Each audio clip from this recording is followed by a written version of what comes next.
এ বাংলাদেশকে স্বাধীন মুক্তভাবে আমাদের সামনে যারা রেখে গেলেন, বৈষম্য বিরোধী ছাত্র আন্দোলনের ভাই এবং বোনেরা, বিশেষ করে রংপুরের বীর সন্তান শহীদ আবু সাইদ। গিয়েছিলাম তার কবরে। আল্লাহ রাব্বুল আলামিন জান্নাতের সুউচ্চ মাকাম যেন তাকে দান করেন। বিশাল একটা কাজ করে দিয়ে গেল। এরকম একজন মানুষ জীবন দিয়ে যদি রংপুরের এরকম নাম হয়ে যায়, আমার মনে হয় আরো কিছু মানুষ যাওয়া দরকার। আপনাদের এখন যাওয়া লাগবে না, যার জন্য যাবেন সে তো আপনাদের পুত্রবধূ পালিয়েছে। 850 বছর আগে পালিয়েছিল লক্ষণ সেন, আর রংপুরের মুখে কালি লেপন করে পালিয়ে গেল আপনাদের এই বৌমা। ইতিহাস হয়ে থাকবে। কোরআনের পাখির কয়েকটা কথা আমার মনে পড়ে। উনি বলেছিলেন, জালেমরা এদেশে ইঁদুরের গর্ত পাবে না, একটাও পাচ্ছে না। ইঁদুরের গর্ত যে পাচ্ছে না তার প্রমাণ হচ্ছে এই যে হাউং আঙ্কেল, কি নাম জানো? আমি কালকে গোয়েন্দা বিভাগের প্রধান যিনি, তার সাথে কথা বলেছি। বলছে, হুজুর ও আছে, আমাদের কাছে আছে, 2-1 দিন পরেই ওরে আমরা ছাড়ব। গর্তে লুকিয়ে আছে, ওরে ছাড়া হবে। গতকালকে এক শয়তান ধরা পড়েছে, ডিবির মশিউর। একেবারে টাটকা নির্ভেজাল একটা শয়তান। আমি দেখিনি, পরবর্তীতে রিমান্ডে দেখেছি একবার। আমার মনে হয় শয়তান তো আমি জীবনে দেখিনি, যদি দেখতাম তো ওইরকম হইত। একেবারে নির্ভেজাল টাটকা একটা শয়তান আসে মাঝে মাঝে, এমন এমন গালি দেয় আলেমদের। জেলখানার ভেতরে সবচেয়ে এই লোকটার নাম বেশি পাওয়া গেছে 3 বছরে। আমার মনে হয় জামাত আর বিএনপির লোক যদি ওরে পায়, ওরে ছিঁড়ে খেয়ে ফেলবে, কারণ ও যা করিস। এই জন্য গর্তে লুকানোর জায়গা এদেশে আর নেই, কোনো গর্ত বাকি নেই। যেখানে যা লুকিয়ে আছে সব বের করে নিয়ে আসা হচ্ছে, কারণ কোনো জায়গা নেই আপনার জন্য। জালেমের জন্য পুরা জমিন আল্লাহ সংকীর্ণ করে দিয়েছে। যারা অনেকেই পাগলামি করছেন যে আমি পাশে আছি, চট করে ঢুকে পড়বো, আপনি আসেন, আপনাকে আমরা ঢোকাচ্ছি। ঢোকাবো ঠিকই, যে বানিয়েছিলেন আয়না ঘর, ওখানে ঢোকাবো। সুতরাং সবাইকে নিয়ে আমরা আল্লাহর দরবারে শুকরিয়া জানাচ্ছি যে স্বাধীন একটা মুক্ত জায়গায় আমরা এখন কোরআনের অনুষ্ঠান কোনো বাধা বিপত্তি ছাড়াই, অনুমতি ছাড়াই করতে পারছি। অথচ এই অনুষ্ঠানটা আগস্ট মাসের 5 তারিখে করতে হলে কমপক্ষে 14 জায়গায় অনুমতি নেওয়া লাগতো। অনুমতি যাদের কাছে নেওয়া লাগতো, একে একটা মানুষ, অন্য ধর্মের মানুষের কাছে হলেও আমরা মেনে নিতাম। মুসলমানের কোরআন মুসলমানের সামনে বলা হবে, আর ওর কাছে বলা লাগবে যে আপনি একটু লিখে দেন। কি হয়ে গেছে এখন, হাড়ে হাড়ে টের পাচ্ছে না। কোরআনের পাখি 2 নম্বরে জানিয়েছিল শুধু নাড়া দেওয়া হবে, দিল্লি গিয়ে পড়বেন। একেবারে তাই পড়িস। পৃথিবীতে এখন প্রায় 228টা রাষ্ট্র, স্বাধীন পরাধীন মিলে। আমার যা লেখাপড়া আমার এই আয়ত্তে বলছি, এখনো 7টা দেশ বাড়তেছে, 235টা দেশ হবে কয়েকদিন ইনশাল্লাহ। 7 সিস্টার ভেঙে যাচ্ছে না? ওরা পাকিস্তান থেকে আমাদেরকে আলাদা করেছে, এই জন্য নাকি ওরা আমাদের পরম বন্ধু। তা আমরা আপনাদেরকে আরো 7টা দেশ বের করে দিচ্ছি, আমরা আপনাদের বড় বন্ধু। আপনারা 1 ভাগ করে যদি বন্ধু হন, আমরা কয় ভাগ করছি? আরো বেশি হবে। কারণ উনি বলেছিলেন যে বাবরি মসজিদ যেভাবে টুকরা টুকরা করেছেন, আল্লাহর এই ঘরকে ভারত এত টুকরা করবে আল্লাহ ইনশাআল্লাহ। অত টুকরা হলেও অসুবিধা নেই। অনেকে মনে করেন তাহলে রাষ্ট্র হয়ে যাবে এক জেলার মতো। হ্যাঁ, সিঙ্গাপুরে গেলাম, এই মাথা থেকে ওই মাথা মাত্র 43 কিলোমিটার। মাত্র 43 কিলোমিটার যদি একটা দেশ হয়, ভারতের তো 100টা দেশ হওয়া দরকার। হবে ইনশাআল্লাহ। তাহলে ভারতে আমার মনে হয় যেভাবে বাড়তেছে দেশ, 235টাও থাকবে না, 335টা হয়ে যাবে।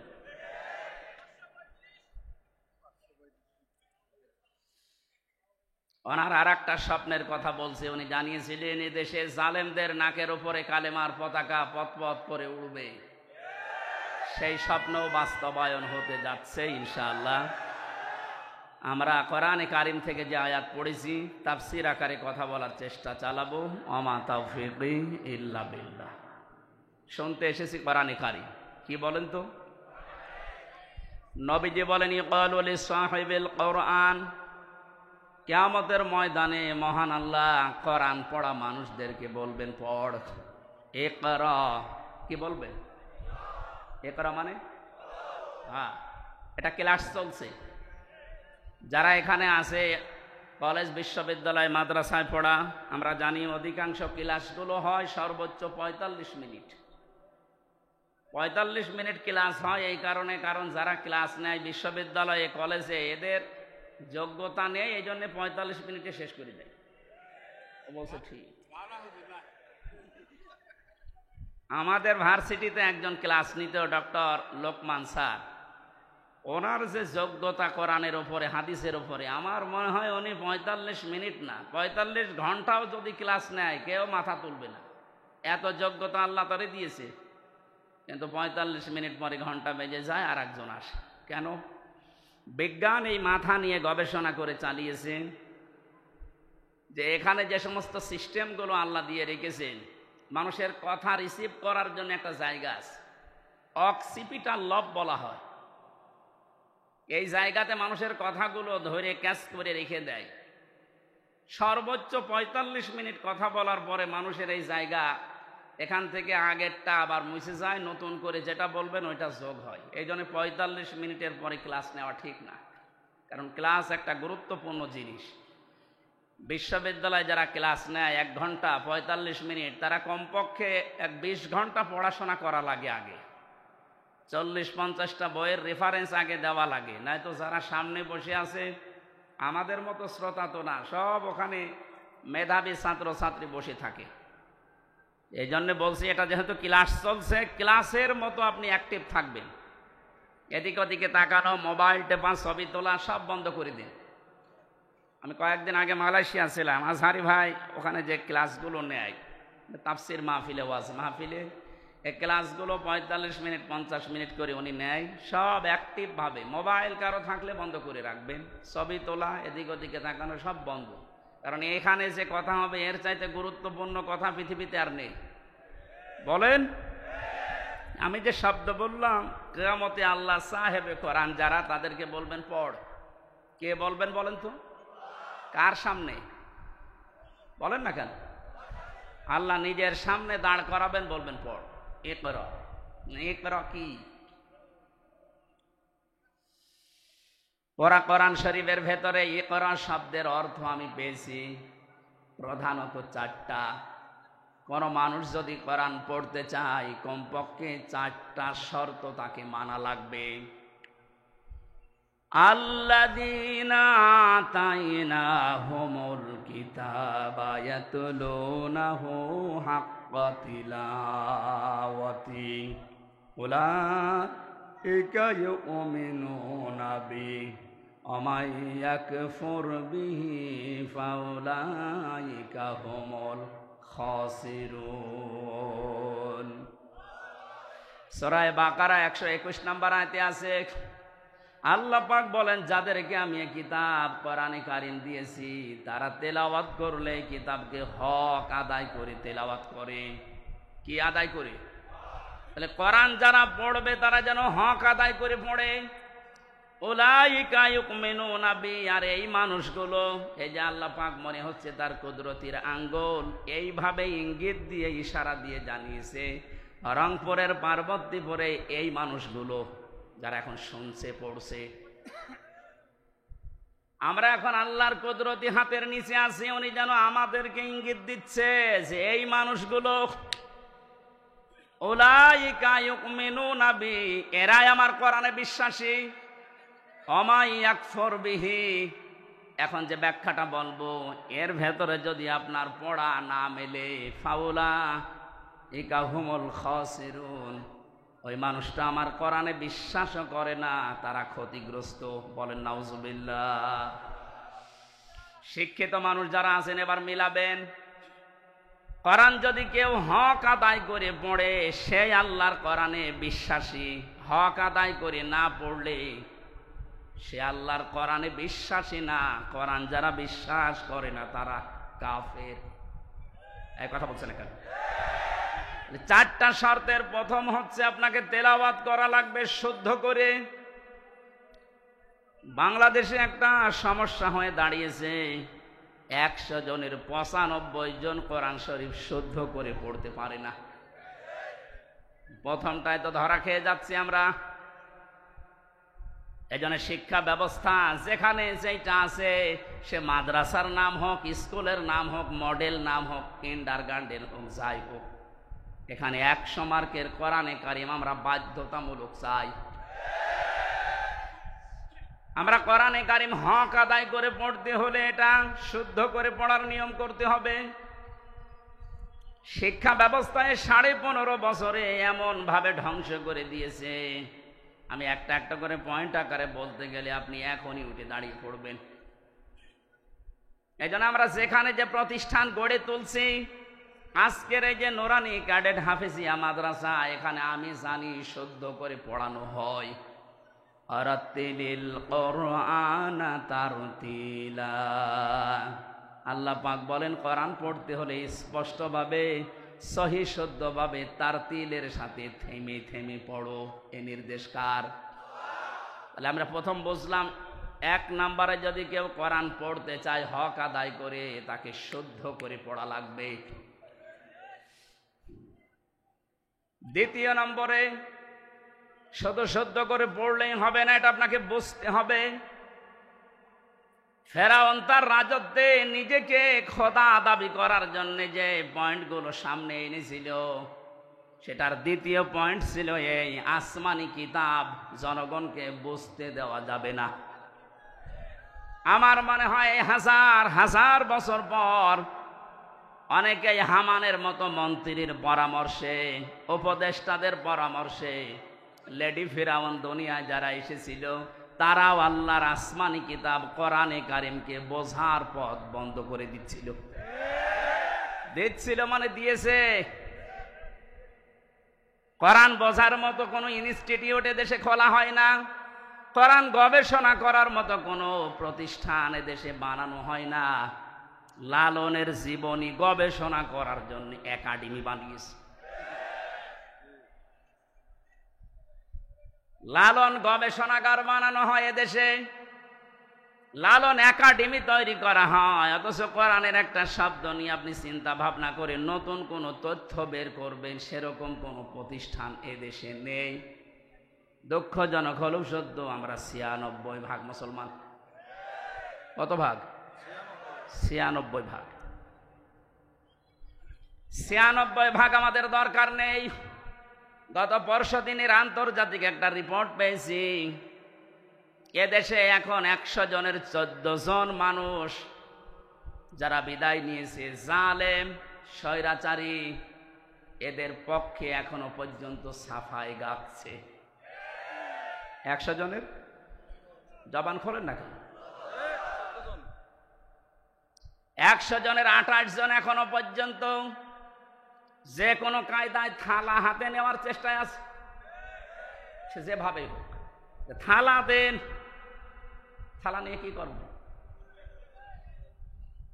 আগস্ট মাসের 5 তারিখের পর থেকে আজকের এই সেপ্টেম্বরের 21 পর্যন্ত আমরা একটা জরিপ দেখতে পাচ্ছি, যারা এখনই খাবো খাবো বলছে, তারা কিন্তু তাদের চরিত্রের বহিঃপ্রকাশ এই 1 মাস 15 দিনে ঘটিয়ে ফেলেছে।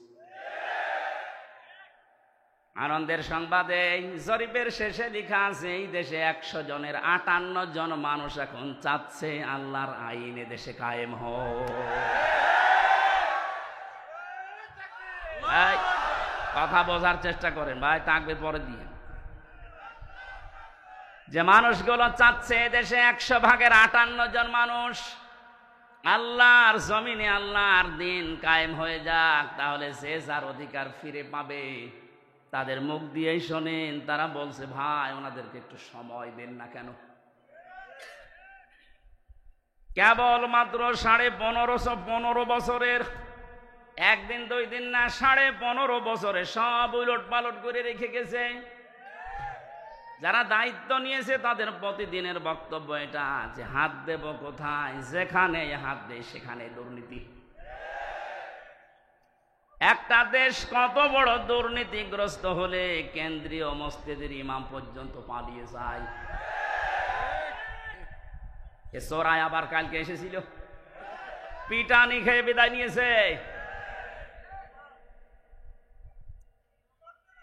মসজিদের ইমাম পালিয়ে গেছে, ও যদি আবার ফিরে আসলে এইরকম অবস্থা হয়, তুমি চট করে ঢুকে পড়বা, তোমার কিছুই হবে না।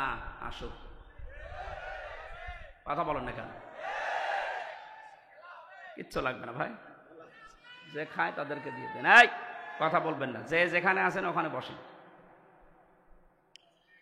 এক লোক বিবাহ করার পরে বাসর রাতে স্ত্রী রেখে একটু বাইরে গেছে। দাদি শাশুড়ি এসে বলছে, কি গো, আমার পুতি চাই। বউ বলছে, দাদি শাশুড়ি আপনি দোয়া করেন, আপনাকে সংবাদ আমি দেব। কিছুক্ষণ পরে শাশুড়ি এসে বলছে, কি গো বৌমা, আমার নাতি চাই। মা আপনি দোয়া করেন। কিছুক্ষণ পরে ননদ আর দেবর এসে বলছে, ভাবি তুমি যাই করো আমাদের কিন্তু ভাতিজা চাই। ভাবি বলছে, তোমরা দোয়া করো, আমার সময় দাও। স্বামী এবার এসে বলছে, বউ তুমি কি করবা আমি জানি না, আমার বেবি চাই। বউ আবার মুখ তুলে বলছে, তোমরা কি সব পাগলের বংশ? বিয়ে করে এখন কেবল বাসর ঘরে, কিছুই হয়নি, এরপরে 10 মাস 10 দিন তো সময় দেবেন। আপনি আগেই বেবি চান, আগেই কেউ নাতি চাই, কেউ পতি চাই, কেউ ভাতিজা চাই। আমি কি ডাউনলোড করে নিয়ে আসবো? আমার সময় দেবেন না। 15.5 বছর কি করেছে আপনি জানেন? একটা চেয়ারও দুর্নীতির বাইরে নেই।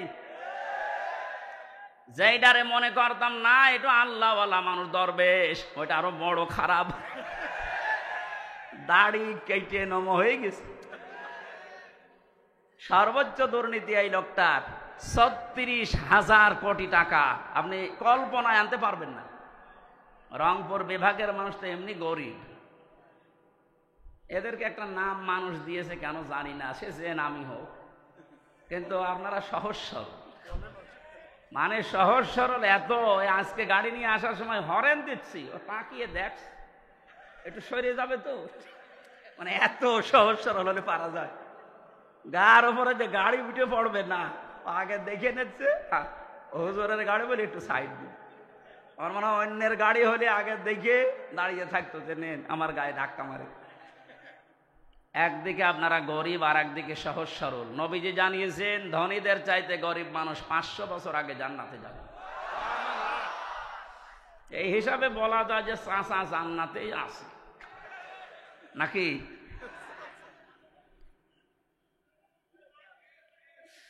আমার ভাইরা যারা দায়িত্ব পেয়েছে, সংস্কারের জন্য যখন ছাত্ররা আপনাদের হাতে দিয়েছে, খুব তাড়াতাড়ি করেন, এদেশের কোনো চেয়ার যেন বাকি না থাকে, সবগুলো সংস্কার করেন। কারণ এই জালেমদের দোসর এইগুলো। 1628টা চেয়ার ছিল বাংলাদেশে, মেন চেয়ার, এই চেয়ার না, ওইগুলো, ওই চেয়ারগুলো দিয়ে এ দেশ পরিচালিত হইতো। আর ডিরেকশন আর তো দাদার কাছ থেকে। সুতরাং আমরা চাই এদেশের এই 1628টা চেয়ারের একটা চেয়ারেও যেন কোনো জালেম না থাকে, জালেমের দোসররা না থাকে। সবগুলো সংস্কার করে নতুন মানুষ এনে বসান। হ্যাঁ, কথা বলেন না কেন? এটা করার জন্য আপনাকে সময় কিছুদিন দেওয়া লাগবে না, 10 মাস 10 দিন, নাই তো কি ফ্লাক্স লোড করে নিয়ে আসবে। এখনই খালি বারবার যে দেন থালা, থালা দেন, থালা নিয়ে করবেন কি? এ অবস্থায় যদি আবার ছেড়ে দেয় তাহলে এই 15 বছরের মতো দিনের ভোট রাতি হয়ে যাবে। এজন্য সংস্কার যখন চলছে, আমরা আহ্বান জানাই যারা দায়িত্বে আছেন, আপনারা একটা সম্মানজনক সময় নিয়ে তাড়াতাড়ি সংস্কার করেন। একটা জালেমের দোসরকেও আমরা আর দেখতে চাই না। আল্লামা মামুনুল হক কয়েকদিন আগে ঘোষণা দিয়েছেন, এই দেশে যেই মানুষগুলো জুলুম করেছে 1628টা এর বাকি যারা জেলায়, উপজেলায়, থানায়, ইউনিয়নে যারা জালেম বলে চিহ্নিত, এদের ছবি মোড়ে মোড়ে টাঙিয়ে দেন, যেন জালেমরা কিয়ামতের আগে দেশে আসতে না পারে। এই দাবি আপনারা করেন না? জালেমরা আসতে পারবে না, সব ছবি টাঙিয়ে দেন, আসুক। চট করে ঢুকবে, আমরাও চট করে ধরবো, চট করে আর একেবারে আয়না ঘরে লাগিয়ে দেবো। আমি 10 দিন ছিলাম মাত্র, এই আমার জীবন অতিষ্ঠ হয়ে গিয়েছিল। আর ব্যারিস্টার আরমান 8 বছর। আপনি ভাবতে পারেন কত বড় কঠিন জায়গা এটা। মুফতি ফখরুল ইসলাম আমার সাথে ছিল জেলখানায়। উনি বলছিল, আমার যখন এই আয়না ঘরে নিয়ে যায়, মাটির নিচে এই পায়ের ভেতর দিয়ে হাত উপর দিয়ে দিয়ে সামনে যে রডের বেড়া দেওয়া আছে, এই রডের সাথে দিয়ে হাত তালা লাগিয়ে দিত। আপনি যেহেতু কায়দ হবেন না, সেই কায়দা নেই। আমারে বলতো, হামজা ভাই, আমার মাঝে মাঝে মনে হতো, আল্লাহ হয় মরণ দাও, না একটু শোয়ার ব্যবস্থা করে দাও। এই যে শুয়ে থাকা, এটা যে কত বড় নিয়ামত আল্লাহর, আমি ওই কতদিনে টের পেয়েছি। হাত যদি শুধু বেঁধে রাখতো, তাও তো ঘুমানো যায়। হাতে পায়ের ভেতর দেয়, সামনের দিকে রডের বেড়া ওর সাথে লাগিয়ে তালা লাগিয়ে দেয়। দেখ, 1.5 মিনিট সময় দেয় টয়লেট করার জন্য। আর খাবার যা দেয় মনে হয় কেউ মাখিয়ে রেখেছে, ওইটাই এনে দেয়। খালে খান, না খেলে মরে যান। মানে মরে গেলে তো আর অসুবিধা নেই, কেউ তো জানে না যে ও আছে কিনা, এমনি মানুষ মরে যায়। আমার নাই ভেতরে কোরআন শরীফ ছিল, প্রতিনিয়ত আমি কোরআন শরীফ পড়তাম আর বিভিন্ন দৃশ্য ভুলে থাকতাম। কিন্তু যারা হাফেজ না, কোরআন শরীফ নেই, তাদের কি অবস্থায় 8টা বছর কেটেছে বলেন তো। আমার 3 বছরই যেতে চাই না, আমার ডায়াবেটিস হয়ে গেছে, অথচ আমার শরীর চলে না। এই শরীরে ডায়াবেটিস হলে মেনে নেওয়া যায়? কি কষ্ট দিয়েছিল ওই মানুষগুলোকে। আমার মনে হচ্ছে এই দেশের 18 কোটি মানুষ যদি এই জালেমকে মাফ করে দেয়, ব্যারিস্টার আরমানের বউ জীবনও মাফ করবে। আপনারা করে দেন আপনাদের বৌমা, আমাদের বউ, আমার বউ তো মাফ করবে না। কারণ 3 বছর আপনি তার থেকে কি অবস্থায় রাখলেন। আমারই জেলে দিলে কোনো সমস্যা না, জেলে দিলে 7 দিন পর পর দেখা করা যায়, কথা বলা যায় মোবাইলে। আর আমার একেবারে বিচ্ছিন্ন, সরকারি মোবাইল তো কল্পনাই করা যায় না। দায়িত্বে যেগুলো দিত সবগুলো হিন্দু, সুভাষ দাস, সুব্রত বালা, দেবদাস, দেবদুলাল, এ নাম শুনলেই মনে হচ্ছে যে এ কিছু না কিছু করবে। এসে 24 ঘন্টা পায়ের কাছে, হাতের কাছে বসে থাকবে। আমি তো কারোর সাথে কথা বলবো না। সবচাইতে বেশি ঝামেলায় লেগেছিল আমারে আর মাওলানা মামুনুল হক। আপনি কেন করলেন এইটা? এমনিতে জেলে দিতেন, আটকিয়ে রাখতেন, রাখেন। এই কয়েকদিন আগে আমার মামলা সব খারিজ হয়ে গেছে। মানে আগস্টের 5 তারিখের পরে যেই মামলা তুলেছে সব খারিজ করে দিয়েছে বিচারপতি। বলছে, কি দেখে মামলার বিচার করবো, এর ভেতরে কোনো মাল নেই, যা। আমি বলতে গেলাম যে বিচারপতি, এ 3 বছর তো আপনার কাছেই ছিল, তখন তো বলেননি যে কোনো মাল নেই, এখন বলছেন কোনো মাল নেই, কি দেখে বিচার করব? উনি এইটাই বলতো যে হুজুর, আমার হাত বাঁধা ছিল। কি ছিল? এখন আমার হাত খোলা আছে, এখন আর তো কেউ বাধা দেওয়ার মতো নেই। এখন সত্যটা আমি সত্য বলে জানিয়ে দিলাম যে আপনি নির্দোষ, কোনো দোষ আপনার আমি পাইনি। আমার মনে হয় এদেশে 1628টা চেয়ার যে আছে, শুধু একটা চেয়ারের হাত খোলা ছিল, আর বাকি 1627টা চেয়ারের হাত বাঁধা ছিল। যারা লাফাতো এই কাকু থেকে শুরু করে হাসাও মাহমুদ থেকে, প্রত্যেকটা খালি আন্দাজে চাপা পিটা, ওদের কথায় বার্তায় কোনো মিল নেই। ওই একজনের শুধু হাত খোলা, উনি যা বলবে ওদের বলে আজকে এখন দিনে রাত 11টা 10 বাজে, ও যদি বলতো দিনের 11টা 10, এ জালেমের দোসরগুলো বলতো ঠিক আছে। এইরকম অবস্থায় পৌঁছিয়েছিল দেশটা। সেখান থেকে অন্তত আস্তে আস্তে যখন হাত খোলা আরম্ভ হয়েছে, আমরা চাই এদেশে কিয়ামতের আগে যেন আর কারো হাত বাঁধা না হয়। যে যেখানে আছে সব হাত খোলা থাকবে, আবু সাইদের মতো। কথা বলেন ঠিক কিনা?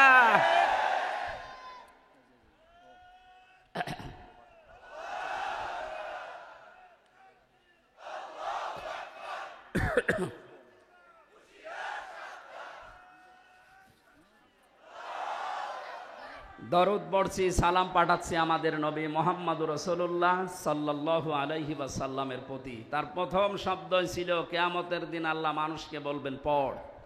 পড়ার শর্ত বলছিলাম কয়টা? 1 নম্বরে পড়তে হবে শুদ্ধ করে, 2 নম্বরে বুঝতে হবে এই পড়া বিষয়টা। আমি ছোটবেলায় যখন 9-10-এ পড়তাম, ওই সময় একটা ছেলে পড়াতাম কুষ্টিয়াতে। একটা ছেলে আমার কাছে পড়ে, আমাদের ছোট নদী চলে বাঁকে বাঁকে। আমি বললাম এটা মুখস্থ করে আমারে শোনা বাকাল। আমারে বলছে হুজুর এই যে আমাদের ময়াকার দয়কার র একটা শব্দ লিখতে 4টা অক্ষর কেন লাগে এইটা আপনি বলেন, তারপরে আমি ছোট নদী পড়বো। আমি জানি না একটা শব্দ লিখতে, বাক্য লিখতে যে 4টা অক্ষর লাগে আমি তো জানি না।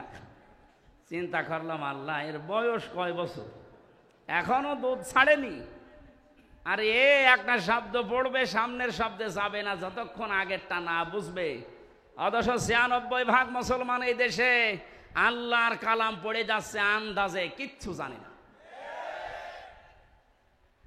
আহ্বান জানাচ্ছি এই ছেলেটার মতো মন তৈরি করেন, যেটাই পড়বেন আগে বুঝবেন যে আল্লাহ এবং তার রাসূল কি জানাতে চায়, এরপরে শব্দে যাবে। কথা বুঝতেছেন?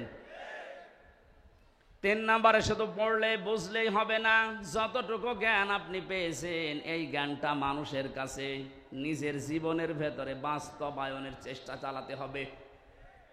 4 নাম্বার শর্ত হচ্ছে শুধু নিজে মানলে হবে না, এটা মানুষের কাছে পৌঁছিয়ে দেওয়ার নিয়ত করা লাগবে। এই হাদিসের ব্যাখ্যায় আর একটা হাদিস পেয়েছে, এদিকে তাকান। আন আবি হুরায়রা রাদিয়াল্লাহু তাআলা আনহু قال قال النبي সাল্লাল্লাহু আলাইহি ওয়াসাল্লাম, নবীজি বলেন বাল্লিগু আন্নি ওয়ালাউ আয়া। তোমরা যদি একটা বাক্য জেনে থাকো ওটা মানুষের কাছে পৌঁছিয়ে দাও। বাল্লিগ দেননি নবীজি, বাল্লিগু বহু বচন। আলেম যারা আছেন তাদেরকে বলছি, কোরআনে কারিমে আল্লাহ বাল্লিগু দেয়নি, দিয়েছেন বাল্লিগ। ইয়া আইয়ুহার রাসূল বাল্লিগ মা উনজিলা ইলাইকা মির রাব্বিক। হে রাসূল আপনি তাবলীগ করেন, প্রচার করেন, ছড়িয়ে দেন, ছিটিয়ে দেন, জানিয়ে দেন, মানুষের ভেতরে প্রচার করেন যেটা আপনার রব আপনাকে দিয়েছে, তার নাম কোরআন শরীফ। তার নাম কি? আরো জোরে বলেন। কিন্তু এই কোরআন প্রচার করতে গিয়ে আপনার মনের ভেতরে যেন 2টা জিনিস কখনো না আসে। কিতাবুন উনজিলা ইলাইকা ফালা ইয়াকুন ফি সাদরিকা হারাজুম মিনহু লিতুনদিরা বিহি ওয়া যিকরা লিল মুমিনিন। বলেন আল্লাহু আকবার। আল্লাহ পাক বলেন এই যে কিতাব এ কোরআন আপনাকে দিলাম, এটা যখন মানুষের মাঝে প্রচার করবেন তখন আপনি যেন কোনো ভয় পাবেন না, কোনো দ্বিধা দ্বন্দ্ব সংশয় সন্দেহ এগুলো আপনার মনের ভেতরে কাজ না করে। হারাজনের ব্যাখ্যায় মুফাসসিরিন ইকরাম লিখেছেন 2টা বিষয়। 1 নম্বরে কোরআন প্রচার করতে গিয়ে কখনো এই ভয় পাবেন না যে মানুষ হয়তো না বুঝে অনেকেই মন খারাপ করতে পারে। এরকম মানুষ দেশে নেই? আছে। আল্লাহ যেটা জানাতে চাই আমিও ওইটা বলতে চাই। তো অনেক মানুষ আছে কোরআনের এই বক্তব্য না বোঝার কারণে আন্দাজে মন খারাপ করে থাকে, ও মনে করে আমারে বলতেছে। 2 নম্বরে কোরআনে কারিমে আল্লাহ যেগুলো দিয়েছেন ইবাদত হিসাবে, আবাহমান কাল থেকে অনেকে এমন এমন ইবাদত আবিষ্কার করে করে যাচ্ছে যেগুলো আসলে কোরআনে নেই, ইসলামে নেই। হে নবী আপনি যখন কোরআনের তাফসীর করবেন তখন ওইগুলো তো টিকবে না, ওই মানুষগুলো তখন আপনার প্রতি মন খারাপ করবে, খারাপ ধারণা করবে। আজকে বাংলাদেশে যেমন মাজারওয়ালারা করছে, মাজারের কোন অস্তিত্ব কোরআন হাদিসে আছে? হ্যাঁ আছে। আপনি মাজারকে সংরক্ষণ করে রাখেন, কোনো ইহানত যেন না হয়, অপমান না হয়, গরু ছাগল যেন নষ্ট না করে। তাই বলে সেখানে সেজদা দেওয়া লাগবে, গাঁজা খাওয়া লাগবে, নারী পুরুষ জেনা করা লাগবে? কোথায় পেয়েছেন? আমরা তো এই মাজারের বিরুদ্ধে যেখানে গাঁজা খাওয়া হয়, যেখানে নারী পুরুষের অবাধ মেলামেশা হয়, কথা বলেন না কেন? এরকম মাজার দেশে নেই। আপনি আমার সাথে চলেন, আমি দেখাবো চট্টগ্রামে অধিকাংশ গুলোতে গাঁজার ফ্যাক্টরি আর নারী পুরুষের অবাধ জেনা। যেগুলো আবাসিক হোস্টেল গুলোতে হয়ে থাকে ওইগুলো মাজারে হচ্ছে প্রকাশ্যে। তাও হক্কানি আলেমরা কোনোদিন এটা দেখার পরে জানার পরে সহ্য করতে পারে? এতদিন পর্যন্ত জালেমরা ওদেরকে পাত্তা দিত, জালেমরা ব্যবসা করে খেত, এই কারণে কিছু বলতো না। জালেম যেহেতু নেই এখন, আলেমরা এই জন্য এত বেশি সতর্ক করছে যে মাজারের অস্তিত্ব যেন না থাকে, গুড়িয়ে দেন। কারণ আলেমরা দেখিয়ে এসেছে যে হাজী সাহেব প্রধান অতিথি, সভাপতি, সভাসী হযরতে ওসমানের কবর আমি দেখেছি, খালি একটা পাথর দেওয়া আছে, বোঝা যাচ্ছে না। আর বাংলাদেশে গরু ছাগল মরে গেলেও কবর 3 তলা হয়। হযরতে ওসমানের মতো দামি মানুষ আপনার বাবা, যার কবর পাকা করা লাগবে। ওসমান রাদিয়াল্লাহু তাআলা আনহুর কবর যদি মাত্র একটা পাথর দেওয়া থাকে, তাও বোঝা যাচ্ছে না আপনার বাবা কি হয়ে পড়েছে। না, এমন সময় কারেন্ট চলে গেল। তাহলে বাল্যেগোর আমি ব্যাখ্যা করছিলাম যে বাল্যেগ না দিয়ে আল্লাহর নবী বাল্যেগও দিয়েছেন। এটা শুধু আমির হামজার কাজ না, যে যতটুকু জানবে ওইটাই তার প্রচার করা লাগবে, এটা ফরজ মনে করি। বাংলাদেশে এই দায়িত্ব যদি যিনি ছিলেন পালিয়েছে তিনি সহ যে যেখানে আমরা আছি মুসলমান যারা দাবি করি, প্রত্যেকে নবীর এই কথাকে যদি ফরজ মনে করে পালন করতে পারতাম, এই 15.5 বছরে কোনো কোরআনের মাহফিল বন্ধ হতো না। কারণ সবাই আমি প্রচার করি, যে যতটুকু জানি বাধা দেবে কে? বাধা দেবে তারও তো প্রচার করা ফরজ, কথা বলে না কেন? আমরা এই হাদিস না বোঝার কারণে আজ বহু বাধার সম্মুখীন হয়েছিলাম। এখন এটা যেহেতু মানুষ জানছে যে আমি যদি জানি কুল হু আল্লাহু আহাদ, এইটাও প্রচার করা নামাজের মতো ফরজ। তাহলে কোরআন পড়তে হবে। এই করার ব্যাখ্যা বললাম 4টা: শুদ্ধ করে পড়া, নিজে বোঝা, নিজে ওর ওপরে কাজ করা, আর এটা মানুষের কাছে পৌঁছিয়ে দেওয়া। আল্লাহ এই 4টা শর্ত যারা মানে তাদেরকেই বলেন উলাইকা ইউমিনুনা বি, এরাই কোরআনে বিশ্বাসী। আর এই 4টা যারা মানে না, শুদ্ধ করে হয়তো পড়ায় কিন্তু বোঝে না, বুঝলেও হয়তো ওটা জীবনে মানে না, মানলেও এটা যে প্রচার করা লাগবে এই কাজে সে নেই, এটাকে সে ফিতনা মনে করে না প্রচার করতে গেলে না জানি আবার কে কি মনে করে, মন খারাপ করে কিনা, না বুঝে আবার উল্টাপাল্টা ধারণা আসে কিনা, সমস্যা হয় কিনা, এই জন্যই তো অনেকে চুপ থাকে। কথা বলেন। আমার রিমান্ডে 10 দিনই একই প্রশ্ন করেছিল যে অত বেশি বলার দরকার কি? আপনি চুপ থাকতে পারেন না, তাহলে তার এই মাটির নিচে আসা লাগে না। তাহলে ওরাও জানতো যেটা প্রচার করা, ও যা বলে বানিয়ে তো বলে না, সঠিক কথাই বলে, কিন্তু ওর মুখ বন্ধ করা লাগবে। যেন এমন এমন কড়া কড়া কাজ করেছিল আমার সাথে, আমার 11 ঘন্টা টাঙিয়েছে, কালো কাপড় দিয়ে চোখ বেঁধে, সামনে না পেছনে হাত বেঁধে, ডান্ডা বেড়ি লাগিয়ে মাজায় দড়ি দিয়ে টাঙিয়েছে। 1-2 ঘন্টা 5 ঘন্টা 11 ঘন্টা আমার নামাজ পড়তেও দেয়নি। 4 ওয়াক্ত নামাজ আমি আন্দাজে পড়েছি, কারণ সব বাধা। 1.5 মিনিট 2 মিনিট সময় দিতে খালি প্রসাব করে আসি, মাটির নিচে তো কিছু বোঝা যায় না। এরপরে শেষে যখন আর রাজি হয়নি, বলছে এই আকিজ গ্রুপে আমি চাকরি করতাম, আকিজের বিরুদ্ধে বলা লাগবে। সর্বশেষ বলেছিল জামাতে ইসলামী বাংলাদেশ এবং ছাত্র শিবিরের বিরুদ্ধে যে কথাগুলো লিখে দিলাম, ওরা জঙ্গি সংগঠন, এগুলো বলা লাগবে। যদি না বলেন আপনার বউ তুলে নিয়ে আনবে। বলেন কোথায় ওদের চরিত্র পৌঁছিয়েছে?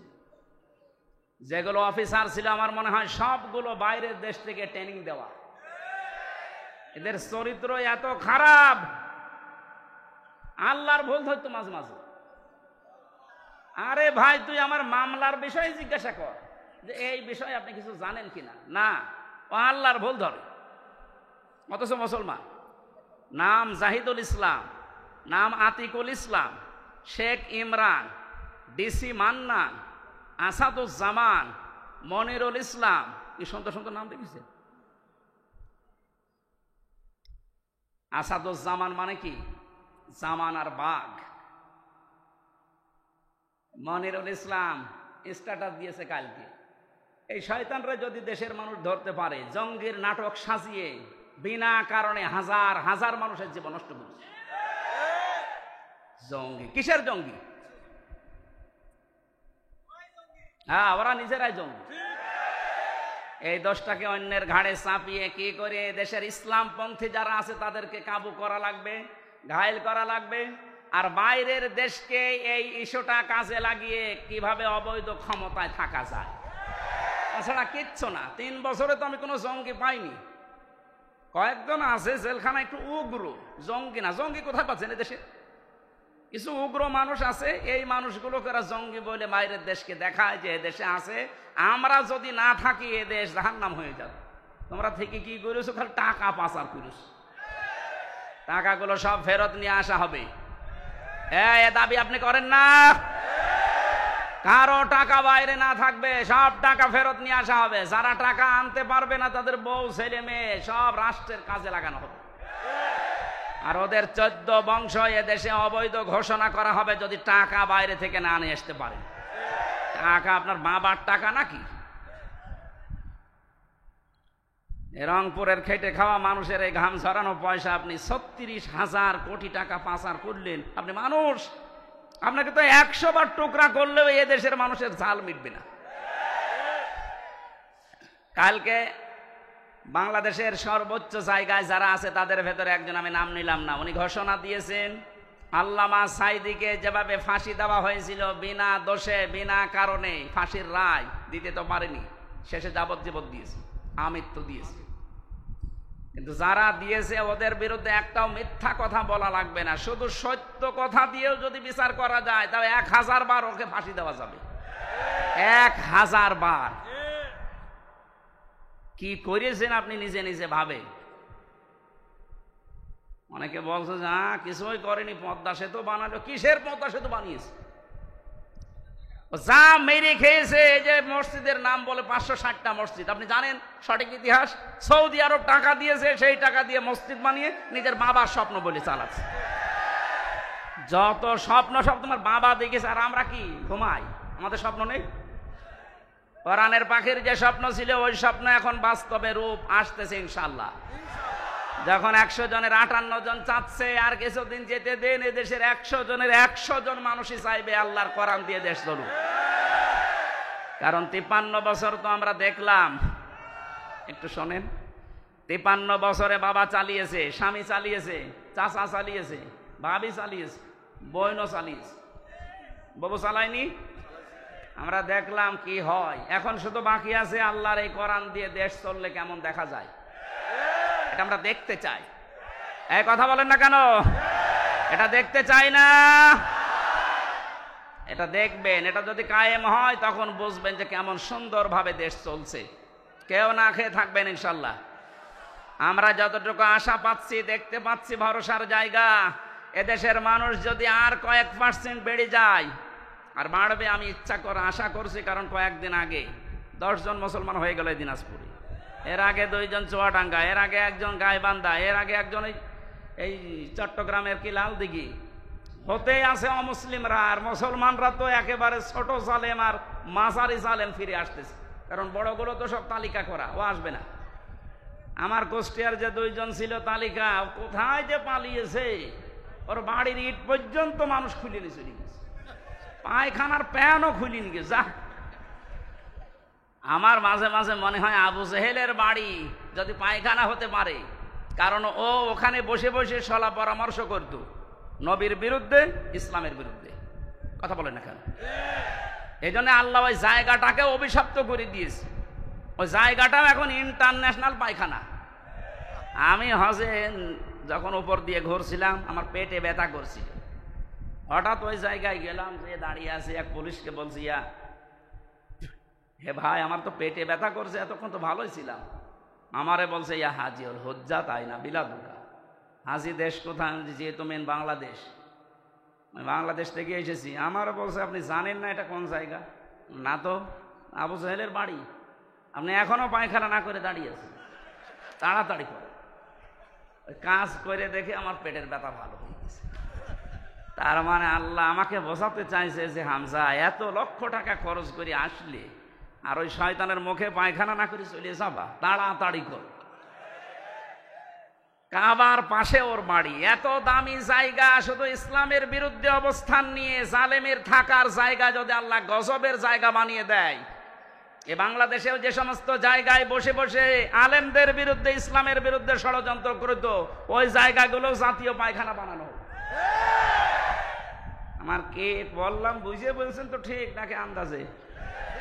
আবু জেহেলের বাড়ির সাথে এ বাড়ির যাদের মিল আছে, সে যে নম্বরই হোক, এই নম্বরগুলো আমরা পায়খানা বানাতে চাই। সারা বিশ্বের মানুষ দেশ দেখতে আসবে আর জানবে যে এই জায়গায় গেলে পেটে ব্যথা হবে। হ্যাঁ, কথা বলে না কেন? কারণ এই গজবের জায়গাগুলো যেখানে ইসলামের বিরুদ্ধে ষড়যন্ত্র হয়তো বসে বসে দুর্বিসন্ধি করতো, কি করে আলেমদের ফাঁসি দেওয়া যায়, কি করে আলেমদের আটক করে রাখা যায়। মামলাটা আমার 31 বার উঠেছিল, জামিন দেয়নি, অথচ জালেম চলে যাওয়ার পরেই মামলা তুলেছি, কোনো কিচ্ছু নেই, একবারে খালাস করে দিয়েছি। তার মানে ওর হাত ছিল। বিচারপতি কারবার বলতো আমার কাছে কেন আসেন, হাইকোর্টের বিচারপতি বলছে আমার কাছে কেন আসেন, আমার হাত বাঁধা। উপর থেকে যতক্ষণ পর্যন্ত আল্লাহর ওই অলি সিগন্যাল না দেবে কিছুই করার নেই। কোথায় ছিলাম আমরা, বিচার ব্যবস্থাকে কোথায় পৌঁছিয়ে দিয়েছে। আজকে প্রধান বিচারপতি যে কথাগুলো জানিয়েছে, আমার মনে হয় এই কথাগুলো বাংলাদেশে অতি শীঘ্রই অতি দ্রুত কার্যকারী করা দরকার। তাহলে ন্যায় বিচার এদেশে কায়েম হবে ইনশাআল্লাহ। যারা দায়িত্বে আছে আল্লাহ তাদেরকে ওমরের মতো যেন বানিয়ে দেন, বলেন আমিন।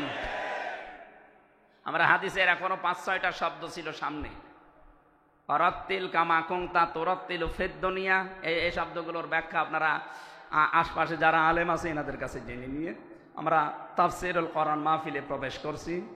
সূরা নসর, কোন সূরা বলেন বলেন? নসর না নাসর? নুন সোয়াদ র। নাসরুন শব্দের শাব্দিক অর্থ হচ্ছে সাহায্য, আর নুন সিন র নাসর মানে ঈগল পাখি। এই জন্য যারা এই সূরাটা পড়তে গিয়ে সোয়াদ না বলে সিন দিয়ে উচ্চারণ করেন, আপনার কিন্তু নামাজ হবে না। কারণ নামাজ ভাঙার কারণ 19টা, তার ভেতরে প্রথম কারণ কোরআন যদি কেউ অশুদ্ধ পড়ে। এবার তেলাওয়াত করবেন শুদ্ধভাবে। আমরা প্রবেশ করছি। ফাউযু বিল্লাহি মিনাশ শাইতানির রাজিম। বিসমিল্লাহির রহমানির রহিম। ইযা জাআ নাসরুল্লাহি ওয়াল ফাত। সূরা নসরে 3টা আয়াত আল্লাহ দিয়েছেন। কোরআন শরীফে 3 আয়াত বিশিষ্ট সূরা আছে, 3টা, আসর, নসর আর কাউসার। কয়টা সূরা? এর ভেতরে মাত্র 3টা আয়াত আছে। আমার তো যতটুকু কোরআনের উপরে পড়াশোনা করা আছে, এই নসরের ভেতরে আল্লাহ এত কথা দিয়েছেন, তাফসীর আকারে যদি আমি কিয়ামত পর্যন্ত হায়াত পাই তাও এত কথা শেষ করা সম্ভব না। এত কথা এই সূরার ভেতরে আছে। নসর শব্দের শাব্দিক অর্থ সাহায্য। আল্লাহ বলেন যখন আসবে আমার সাহায্য তখন আপনি বিজয় দেখতে পাবেন। তাহলে বিজয় আসার শর্ত সাহায্য। বিজয় আসার শর্ত কি? এই 15.5 বছর পরে যে বিজয় এসেছে, এটা আল্লাহর সাহায্যে এসেছে। মাধ্যম বৈষম্য বিরোধী ছাত্র আন্দোলনে যারা জীবন দিল এরা মাধ্যম, আর যারা 2700 এখনো হাসপাতালের বেডে কাতরাচ্ছে। আমরা এদেশের দায়িত্বে এখন যারা আছেন তাদেরকে আহ্বান জানাচ্ছি, বাংলাদেশে এখনো যারা হাসপাতালে কাতরায়, বিশেষ করে স্বাধীনতায় এই যুদ্ধে যারা আহত হয়েছে, প্রত্যেককেই যেন পুনর্বাসন করা হয় তা সঠিকভাবে এবং স্থায়ীভাবে। কথা বলেন ঠিক কিনা? এরা জীবন্ত শহীদ, কারো চোখ নেই, কারো পা নেই। আমি কুষ্টিয়া হাসপাতালে এই 6 তারিখে গিয়েছিলাম দেখার জন্য। 5 তারিখে স্বাধীন হয়েছে, 6 তারিখে সকালে গিয়ে দেখি একজনের অন্ডকোষ উড়ে গেছে, একজনের চোখ উড়ে গেছে। আমার যতটুকু সমর্থ ছিল আমার বাবার, আমি নিজের পক্ষ থেকে বাড়িগুলো ওই শহীদদের বাড়ি গিয়ে সাহায্য করে এসেছি। রাষ্ট্রকে আহ্বান জানাচ্ছে আপনারা এগিয়ে আসেন। এই দরবেশের টাকা এবং এই জালেমাদের টাকা পয়সা সবগুলো বাজেয়াপ্ত করে এদের পেছনে খরচ করে।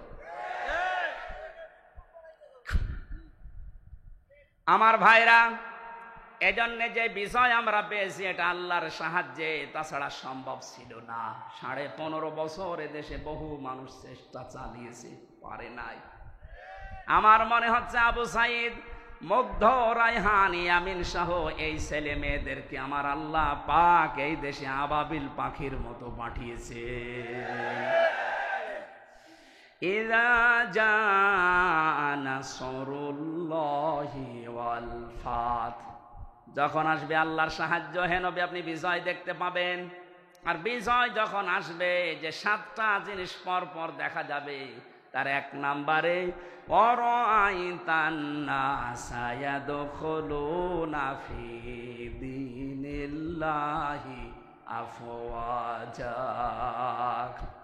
আপনি দেখতে পাবেন দলে দলে পালে পালে মানুষ ইসলামে প্রবেশ করছে। কোথায়? বলেন বলেন। এই সুযোগটাকে যেন অন্যদিকে না নিয়ে যায়। এই জন্য ফরিদপুর থেকে শুরু করে এই যে পঞ্চগড়ে অনেকে এখন কাজে লেগে পড়েছে বিভিন্ন মিশনারির নাম দিয়ে। সাদা পোশাকে তারা আসতেছে, নারী আর পুরুষ সবার পোশাক সাদা। ওরা এখন খ্রিস্টান ধর্মের নাম না, ঈসাই ধর্মের নাম দিয়ে মানুষদেরকে ওই ধর্মে নিয়ে যেতে চেষ্টা চালাচ্ছে। এটা বিজয়ের বিপক্ষের অবস্থান। বিজয় আসলে আপনি দেখতে পাবেন দলে দলে মানুষ পালে পালে ইসলামে আসবে, খ্রিস্টান ধর্মে আসবে, হিন্দু ধর্মে আসবে, ইহুদি ধর্মে আসবে। এরকম কোনো কথা আল্লাহ পাক ঘোষণা দেননি। সুতরাং যারা এগুলো করছেন, আপনাদের মতলব অন্যদিকে। আমি কথা বোঝাতে পারিনি, নিচে নামা যাচ্ছে না, সমস্যা আছে। সুতরাং এগুলো যারা করছেন আপনারা থামবেন।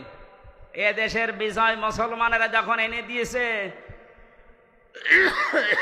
আল্লাহ যেটা জানাতে চায় দলে দলে পালে পালো মানুষ ইসলামে আসবে, এইটাই আমরা দেখতে চাই, অন্য কিছু না। সুতরাং ইহুদি, খ্রিস্টান, কাদিয়ানি, অন্যান্য যত নাম নিয়ে মানুষদেরকে ইসলাম থেকে বের করার চেষ্টা চালাচ্ছেন, এদেশের মুসলমানেরা এখনো বুঝে উঠতে পারেনি। যদি বুঝে উঠতে পারে, মাটি তলা পায়ের নিচে কিন্তু মাটি থাকতে দেবে না। কথা বলেন। আমরা আপনাদেরকে আহ্বান জানালাম, আপনারা থামবেন। যারা অন্য ধর্মের প্রচার করছেন, 96% মুসলমানের দেশে ইসলাম থাকবে, অন্য কিছু না। অন্য যারা থাকবে জিজিয়া দিয়ে থাকবে। কথা বলে না কেন? আপনারা যদি বসবাস করতে চান, হ্যাঁ ওয়েলকাম, স্বাগতম জানাচ্ছি, নিরাপত্তা দিয়ে রাখা হবে, কিন্তু নিজেদের ধর্ম ইসলামের উপরে চাপিয়ে দেবেন না। কারণ আল্লাহর সাহায্য যখন আসে তখন বিজয় আসে। এই আয়াত অনুযায়ী আমরা দেখতে পাচ্ছি বিজয় আসার প্রথম কাজ, মানুষ আসবে ইসলামে। কোথায়? আফওয়াজা শব্দের শাব্দিক অর্থ আলেম যারা আছে জিজ্ঞাসা করেন তো। দলে দলে পালে পালে মানুষ ইসলামে আসবে, এর প্রমাণিত এই যে দিনাজপুরের 10 জন মুসলমান হয়ে গেল। তা আপনি আবার কোত্থেকে কি ঈসাই ধর্ম নিয়ে আসতেছেন? এবার আসেন তো শব্দের দিকে তাকায়।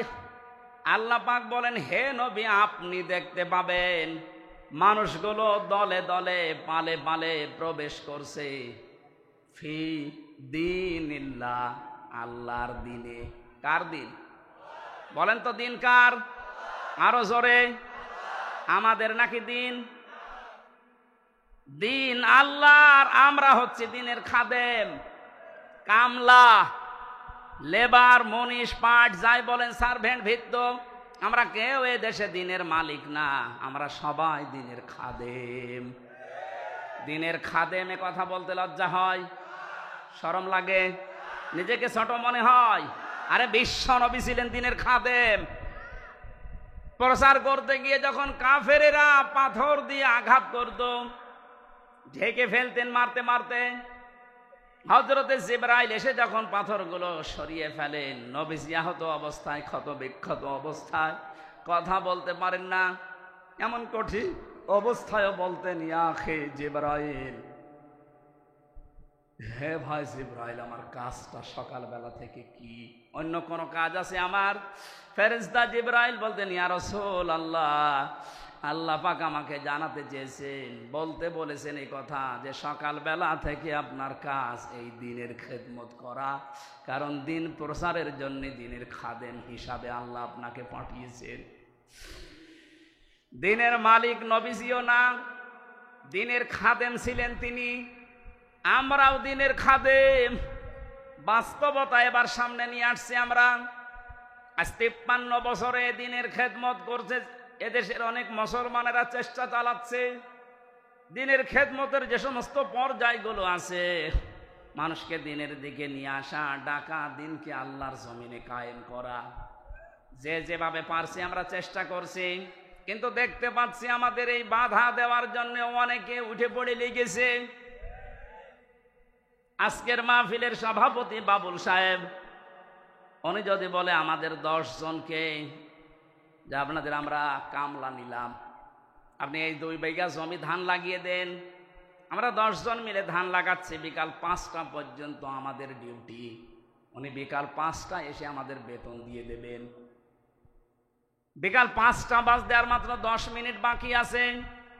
10-12 জন মস্তান মোটর সাইকেল নিয়ে, অস্ত্র নিয়ে এসে বলছে ধান লাগানো যাবে না, যা লাগিয়েছেন সব আমরা তুলে ফেলবো।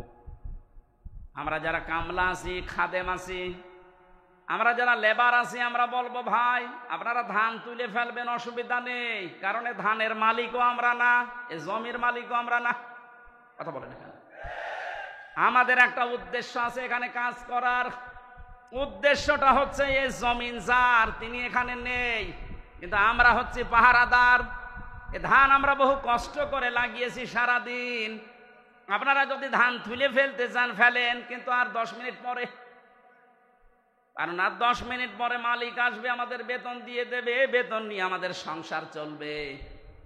আপনি যদি এখনই তুলে ফেলেন, এখনো তো 5টা বাজেনি, মালিক এখনো আসেনি, উনি এসে যদি দেখে ধান সব তোলা হয়ে গেছে, আমাদের বেতন দেবে না। কথা বলে না কেন? আরো জরিমানা নিতে পারে যে তোরা থাকতে ধান তুললো কেন।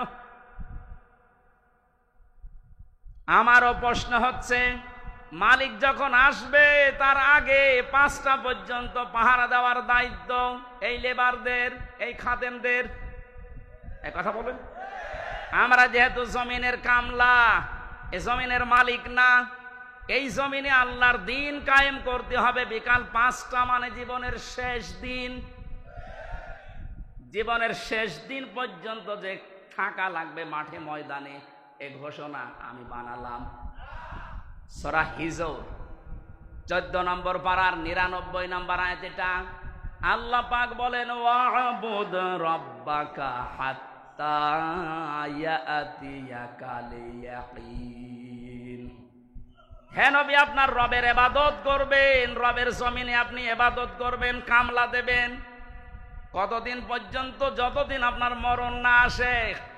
তার মানে জমিনে দিন কায়েম করার জন্য চেষ্টা চালাতে হবে।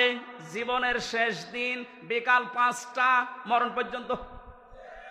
এর ভেতরে যদি কেউ বাধা দিতে আসেন, ওই ধান তুলে ফেললে যেমন মাস্তানদের সাথে হাতাহাতি হওয়া, কথা কাটাকাটি হওয়া, মারামারি হওয়া, খুন খারাপি হওয়া সম্ভাবনা নেই?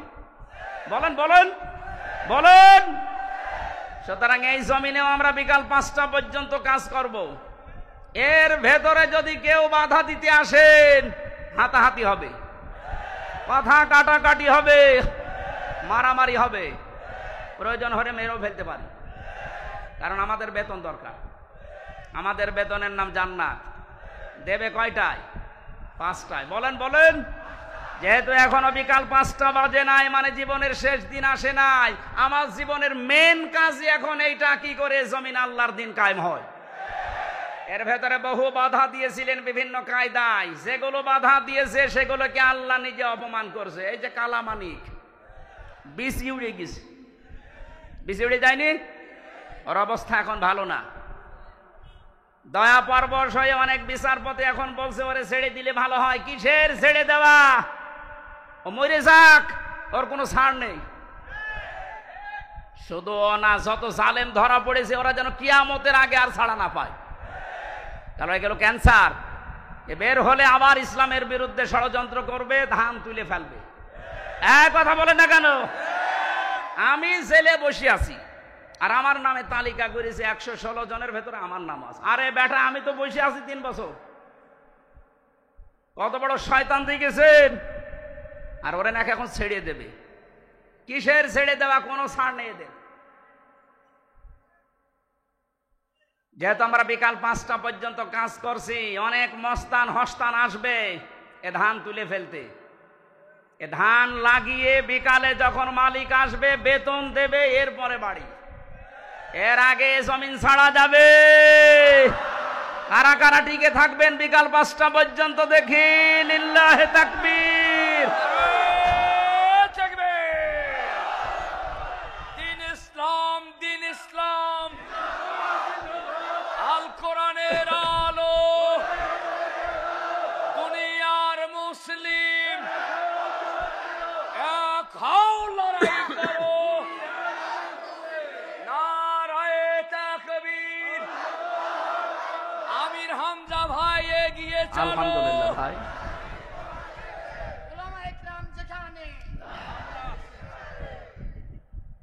হ্যাঁ, আমাদের একজন উপদেষ্টা গতকালকে জানিয়েছেন এদেশকে সংস্কারের জন্য ওলামা ইকরামের ভূমিকা রাখতে হবে এবং রাখার সুযোগ দিতে হবে। সুতরাং ওনার কথায় আমি সাপোর্ট দিচ্ছি। এদেশে আলেমরা যেন ভালো ভালো জায়গায় যায়। ধর্ম উপদেষ্টা উনি ঘোষণা দিয়েছে এদেশের আলেম এবং মাদ্রাসায় যারা পড়ে শুধুমাত্র মাদ্রাসা আর মসজিদ নিয়ে থাকলে হবে না, স্বপ্ন দেখতে হবে কিভাবে রাষ্ট্র চালানো যায়। কোনো মহিলার দরকার নেই। আমরা চাই এই সমস্ত জায়গাতে যেন পুরুষ মানুষের এবং যে পুরুষ আল্লাহ রসুলকে বিশ্বাস করে দুনিয়া চলে তাদেরকে এই জায়গায় আমরা চাই। কথা বলেন। তাই বলে ফরিদউদ্দিন মাসুদের মতো মানুষ না, রুহুল আমিনের মতো মানুষ না। এগুলো আলেম নামে ক্যান্সার। ইসলামের সবচাইতে বড় ক্ষতি করেছে 15.5 বছর এই জালেমগুলো। বাতিলের 5 আটা গোলামি করে কওমি জননী নাম দিয়ে কওমি মাদ্রাসার ইজ্জত মেরিস। 3 বছরে যত কওমি আলেম আমার সাথে ছিল অধিকাংশগুলো ওর নাম ধরে বরদোয়া করতো জেলখানায়। যেই দিন কওমি জননী নাম দিয়েছে জালেমাকে, সেই দিনই বরদোয়া হয়েছে। মাওলানা মামুনুল হক, শাকাওয়াত হোসেন রাজি ভাই যারা ছিল বসে একটা কাজ করলো, আমাদের তো সব উল্টাপাল্টা করে ফেললো। কত বড় মানুষ জালেম হলে একজন আলেম নৌকা মার্কা নিয়ে দাঁড়ায় বলেন তো? হ্যাঁ, আর সে আবার জোর করে নামাজ পড়াতে আসে, ওর পেছনে নামাজ হয়? যে লোকটা নৌকা মার্কা নিয়ে ভোটে দাঁড়াতে পারে ওর পেছনে নামার মনে হয় নৌকা মার্কা না নিয়ে যদি কুকুর মার্কা নিত তাও অন্তত একটা পদে থাকতো। কি মার্কা নিয়েছে বলেন তো? একটা মার্কা হইল। ইয়াজিদ এই নামটা যেমন গালি হয়ে গেছে, আমার মনে হয় এদেশে অনেকের নাম এখন সামনে কালের আবর্তনে গালি হয়ে যাবে। আপনি যদি হিন্দুকেও বলেন ভাই 5,000 টাকা দেবো ছেলের নাম ইয়াজিদ রাখেন, বলো এটা নাম হইল, তো গালি। কাউকে যদি বলে ইয়াজিদের বাচ্চা, ও এমনি রেখে যাবে। দেখেন যে সময় আসতেছে, কিছুদিন পরে যাই বলবেন আপনি অমকের বাচ্চা, ওই এমনি রেখে যাবে। বলবে না, আপনি দরকারে আমার কুকুরের বাচ্চা বলেন, তারপরও আমি ওই নামের বাচ্চা হতে রাজি না। মানুষ হয়তো না বুঝেও বলতে পারে। কেউ কেউ যদি শোনে বলেন যে কুকুরের বাচ্চা, ওর মাথা গরম হয়ে যাবে। ওরে যদি বলেন বাঘের বাচ্চা, বাঘও তো জানোয়ার, কুকুরও জানোয়ার, ওকে টের পাচ্ছে। সুতরাং কালের আবর্তনে আমরা দেখতে পাচ্ছি আপনাদের নামও থাকবে না। 15.5 বছরে যেমন পরিচয় দিতে আমাদের ভয় পেতাম, এই যে অবস্থা 1 মাস 15 দিনে হয়েছে, এখন এদেশে আমার সারা দেশ ঘোরা শেষ, একটা জেলাও আমার বাকি নেই। যা দেখতেছি এদেশের 1 ইঞ্চি জায়গায় দাঁড়িয়ে কেউ কথা বলার সাহস এখন নেই যে আমি এই করি। বলতে পারবে? পিটিয়ে মেরে ফেলবে। আমার বংশের 100 জনের 98 জন ছিল ওই আগস্টের 5 তারিখের পরে বিকাল বেলা আমারে বলছে, বাবাজি আমরা সব জামাতে ইসলামী হয়ে গেছি। হ্যাঁ, জামাতে ইসলামী? এতদিন কি করলেন? আমি 3টা বছর জেলে পড়ে আছি, কোনোদিন খোঁজও নেননি। আরো আমার বাবার কাছে যে টিটকারে দিত, তো ভালোই হচ্ছে। এখন ঠেলা টের পান আপনি যে হঠাৎ করেই ঘুরে গেলেন, ছোটখাটো এবং মাঝারি ধরনের জালেম যারা সব ফিরে আসতেছে, কারণ এরা জানে যে এদেশে কিয়ামতের আগে অন্তত আর দাঁড় করানো আমাদের সম্ভব না, বুঝে ফেলেছে। এই জন্যই বলছি মোড়ে মোড়ে ছবি টাঙিয়ে দেন, ফেসবুকে দিয়ে দেন, যে এগুলো যেন দেশে আসতে না পারে, এলাকায় ঢুকতে না পারে। নূহ আলাইহিস সালামের ওই দুআই করছিলা তাদার আলাল আরদি মিনাল কাফিরিনা দাজ্জার, এদের আন্ডা বাচ্চা পর্যন্ত যেন জমিনে থাকতে না পারে, কারণ ওর পেট থেকে যেটা আসবে ওটা ডবল হারামি হবে। সম্মানিত মুসল্লি কিরাম, আমরা আল্লাহর জমিনে আল্লাহর দ্বীনের খাদেম, আমরা কেউ মালিক না। আমরা চেষ্টা করে যাচ্ছি, যদি কায়েম হতে পারে ভালো, না হলেও আমাদের অসুবিধা নেই, আমাদের বেতন আছে। কথা বলেন না কেন? এখন যিনি বাবলু সাহেব, উনি যদি বলেন এই মাস্তানরা যা করবা করো, আমি কিছু বলবো না, যদি সামনাসামনি কিছু না বলে বুঝতে হবে ওনার গোপনে কোনো দুর্বিসন্ধি আছে। কারণ এখন হয়তো কিছু বলছে না, কিন্তু যেই দিন ধরবে মস্তানদের বাপ বলার সময় দেবে না। আল্লাহ আগস্টের 5 তারিখে যেমন দেয়নি, দুপুরের খাবার খেয়ে যাবে সে সময় দেয়নি, খালি 5 মিনিট চেয়েছিল যে একটু লিখে যায়, বলে কিসের লিখা আসতেছে, আপনি তাড়াতাড়ি ওঠেন, তাড়াতাড়ি ওঠেন বলে যে কাজ করেছিল ওই সময়ের ভেতরে বলছে না আমি পদত্যাগ করিনি। তো এগুলো এই ভিডিও কি ফেরেশতারা বানিয়েছে? যতই চালাকি করেন, ধোঁকাবাজি করেন, এতদিন পেরেছেন, এখন আর এদেশের মানুষ সতর্ক, খুব সতর্ক হয়ে আছে। বাংলাদেশ জামাত ইসলামের কেন্দ্রীয় আমির সেদিন কুষ্টিয়ায় গিয়েছিল, উনি ঘোষণা দিয়েছে আমরা কিন্তু এখন সজাগ। এদেশের 100 জনের 86 জন মানুষ এখন সজাগ, 14 জন শুধু একটু ঘরে আছে, এই ঘর কেটে যাবে ইনশাল্লাহ। যখন পিঠের ওপরে পড়বে তখন ঘর এমনি কেটে যাবে, পড়তেছেও মাঝে মাঝে। এদেরকে দিয়ে জালেমারা একটু মাঝে মাঝে দেখে যে হ্যাঁ ওরা জেগে আছে কিনা।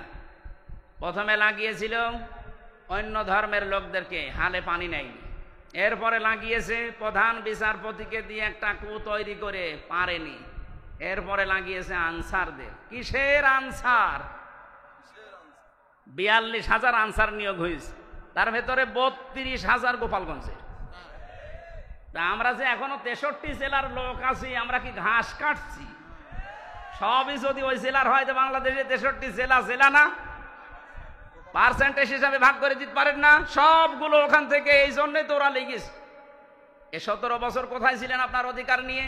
হঠাৎ এখন শুরু করেছেন। পুলিশ ছাড়া যদি দেশ চলতে পারে, ও আনসার ছাড়া চলবে 1 আর 2, কোনো দরকার নেই, সাতা বিলুপ্ত করে দিন। এই জন্য আমাদের উদ্দেশ্য হচ্ছে দিন কায়েম করা এদেশে, যেহেতু দিন আল্লাহর, আর আমরা সব কামলা, আমরা সব কামলা, খাদেম, লেবার, মনীষ, জন, পার্ট, সার্ভেন্ট, ভিত্ত যাই বলেন, আমরা চেষ্টা চালাচ্ছি আমাদের বেতনের জন্য। বিকাল 5টায় যখন আল্লাহ আমাদেরকে বেতন দেবে, বলবে যা ওয়াসিকাল্লাযীনা তাকাও রাব্বাহুম ইলাল জান্নাতি যুমারা, 70,000 গেট তৈরি হবে আমাদেরকে রিসিপশন করার জন্য। আজ এই দেশের নেতা যারা আসে বিভিন্ন জেলাতে, মন্ত্রী, এমপি, তাদের জন্য 8টা, 10টা, 15টা গেট হয়। আল্লাহ আল্লাহ আমরা এমন খাদেম আল্লাহর দ্বীনের 70,000 গেট আল্লাহ বানাবে। আল্লাহ যেন এই ভাগ্য আমাদের কপালে লেখেন, বলেন আমিন। সুতরাং বিজয় আসলে যে সমস্ত কাজ সামনে আসবে তার একটা আরম্ভ হয়ে গেছে। দিন যত যাচ্ছে এদেশে দিন কায়েম হোক, এটা অনেকেই চাচ্ছে। 58 ভাগ যখন হয়ে গেছে, এটা মিথ্যা নয়। ফাসাব্বিহ বিহামদি রাব্বিকা ওয়াস্তাগফির, আমাদের কাজ এখন আল্লাহর কাছে ইস্তেগফার করা, নত হওয়া, বিনয়ী হওয়া, তার কাছে তওবা করে ফিরে আসা। ইন্নাহু কানা তাওয়াবা, অবশ্যই তিনি তওবা কবুলকারী। তওবা কবুল হওয়ার জন্য শর্ত আছে 3টা। কয়টা বলেন বলেন? 1 নম্বরে অপরাধ করার পরে স্বীকৃতি দেওয়া। আমি সহ যারা এখানে আছি, এই কান লাগান, আমরা প্রত্যেককে আল্লাহর কাছে এখন প্রকাশ্যে স্বীকৃতি দিচ্ছি যে আমরা অপরাধী। বলেন বলেন? আমরা অপরাধী না, আমরা গোপনে না, প্রকাশ্যে বলছি আল্লাহ আমরা অপরাধী। 2 নম্বরে আমরা অনুশোচনা করছি, অনুতপ্ত আমরা। 3 নম্বরে জীবনে যা ভুল করেছি ওই ভুলে আর কোনোদিন ফেরত যাব না। আল্লাহ আমাদের তাওবা অবশ্যই কবুল করবেন, কারণ তিনি গফুর, গফফার, সাত্তার সব নাম নিয়ে বসে আছেন।